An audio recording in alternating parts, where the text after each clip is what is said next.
Hey y'all, welcome to Friday Realness. I'm Kiki Kerner with Carlton Realty, and I am so excited for today's topic. So let's get started. Oh honey, you don't have to try so hard. Today we're talking about not giving up while you're searching for your dream home.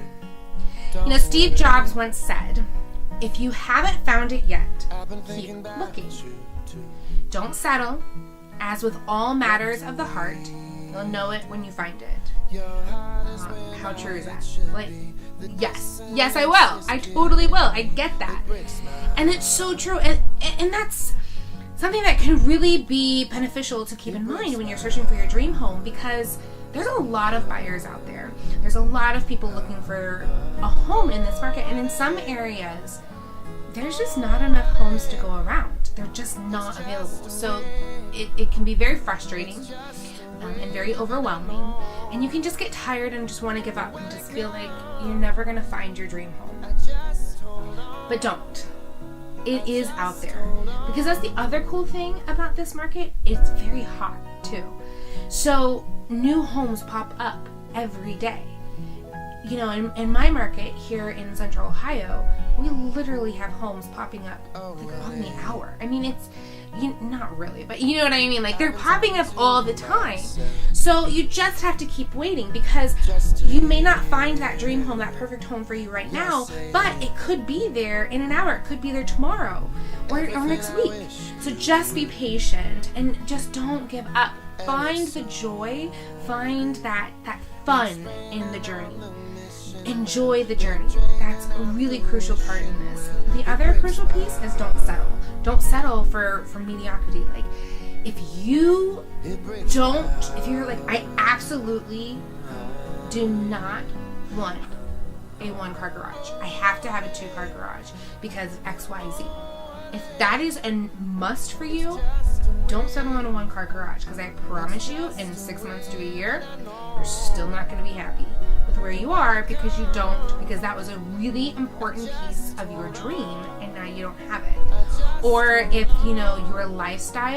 your dream lifestyle is to have a lot of people over and you envision yourself having a lot of people in the dining room during holidays, or if you envision having really big barbecues and get-togethers and you're hanging out outside. If you have a super tiny dining room or a non-existent dining room, well, that's going to be kind of hard to have people eating around the table. If you have a super small backyard, or you don't really have one at all, you have like a patio, that's all you have, like a really tiny patio. Well, that's not going to make you happy. That's going to create a void instead of fulfill a void. So keep those things in mind.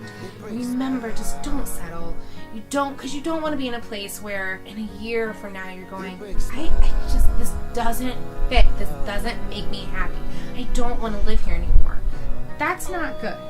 You want this place to be like, yes, I'm home. I feel fulfilled. I can do the things I want to do. I can live the life I want.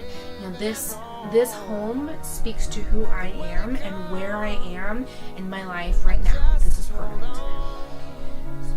However, that's kind of a double-edged sword, because on the other side of the sword, it's saying, okay, but you also have to be realistic. So you have to recognize that your dream home, while yes, it needs to be super dreamy for you right now in your lifestyle and in your wants and desires and how you want to live your life, it also has to be super realistic about where you are right now in your life. Maybe some of your dreams, your hopes and wishes aren't really in the cards at this moment in time. If you want a football-sized walk-in closet for all your goodies, well, yeah, that's like a lot of people's dream. Who doesn't want that? But is that really truly realistic for where you are right now? Those a home like that, a luxury style home, may not be on your budget list. Maybe you can't afford that, or maybe that kind of home is really going to be in a different area that has higher tax codes. So think about things like that. just be really realistic about what your dreams look like.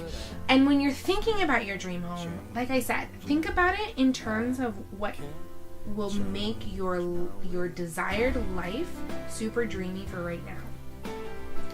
So kind of keep those things in mind. But also, the other piece to that is just be flexible.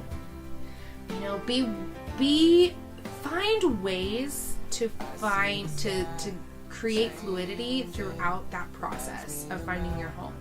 So figure out what you can live with, what you can't live with. You know, that's why, you know, like we talked about last week, was that you have your lists. You know, you have your absolutely must have, cannot live without. Like, these are the things that I need to function. These are things that have to happen if I'm going to be comfortable and satisfied in my home.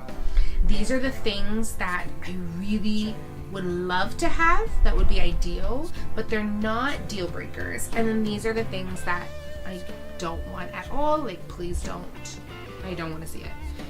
So keep those things in mind, but be flexible in those. You know, your must-haves and your I don't wants, those should be fairly short, depending on what your budget is. If your budget's kind of limited, keep those pretty flexible and very short, and keep that what would be ideal. That can be your like whole grocery list of like everything you want. That would be perfect to have. But keep those other two as kind of more flexible. And just kind of go back to that point of being realistic. It kind of goes along with the flexibility. You know, they're kind of one and the same. So also keep trying to look for those things. Look at homes in the areas that you're looking at and see, kind of be like, okay, this is all I want. Put it all in the search criteria. So this is everything I want. This would be ideal for me. You know, how much does that cost? What's that going to cost me? You know, so that way you kind of get an idea of how to be realistic in this process, and you see what is realistic, what can actually come to fruition, and then what can't. And so that will also help with making those lists and being able to understand that. But then also be willing to kind of like move things in and out, maybe create ranges. So ideally we need 4 bedrooms, but I'm happy with 3. I can live with 3. Try to find the flexibility and things like that. Also, another good way to be flexible is your timeline. Maybe you're renting. If you're renting right now and you're looking to find a new home, then talk to your landlord. Say, hey, you know, this is where we're at right now. We haven't found our home. Can we extend our lease? You know, or can we go month to month? You know, maybe we can just extend the lease 3, 6, 9 months, whatever you feel like you need. Let's just extend it that way. Or hey, let's go month to month. That would be really ideal for us. So don't be afraid to ask.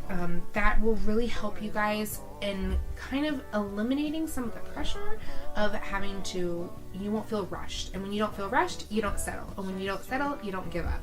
You know, so it kind of all goes down the same road. So that's kind of what I wanted to leave you guys with. I just hope, I know it can be really frustrating, but remember, it can also be a very exciting time for you. This is supposed to be a really beautiful, exciting, joyous time for you. So stay positive, find the joy in it all, find the beauty, find the love, just have fun with this process. And you know, mix things up. Maybe try something different today. Do whatever you got to do to keep that positive vibe going so that you can just keep moving forward, because as with all matters of the heart, you will know it when you find it, and you will find it. Have faith, have fun. Lots of love to all of you. If you need anything, please give me a call. Always here to help. Until next week, bye you guys.